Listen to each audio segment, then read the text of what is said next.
Hello friends, நம்ம TTF printing பண்றோம் உங்க எல்லாத்துக்குமே தெரியும்.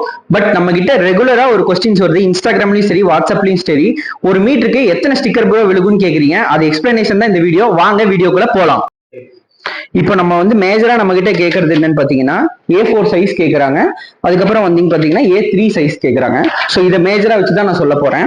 இப்போ A4 சைஸ் அப்படின்னா அதுல எத்தனை மீட்டர் வரும் அப்படின்னா உங்களுக்கு ஒரு மீட்டருக்கு 8 பீஸ் வருங்க. ஸோ 8 பீஸ் வரும் ஒரு மீட்டருக்கு. இதே A3 சைஸ் தான் கொஞ்சம் பெருசா இருக்கும். ஸோ அது பாத்தீங்கன்னா உங்களுக்கு ஒரு மீட்டருக்கு 4 பீஸ் விழுகும். ஏன்னா A4 விட A3 டபுள் மடங்கு பெருசா இருக்கும். ஸோ அதான் சைஸ் கம்மியாக கம்மியாக உங்களுக்கு பீஸ் நிறைய பிடிக்கும், ஸ்டிக்கர் நிறைய பிடிக்கும். அதே சைஸ் ஜாஸ்தியாக ஜாஸ்தியாக பீஸ் உங்களுக்கு ஸ்டிக்கர் கம்மியாகும். ஸோ இதுதான் டிஃபரெண்ட். மேஜரா இதை கேட்கறதுனால இந்த சைஸை வச்சு நான் சொல்லியிருக்கேன்.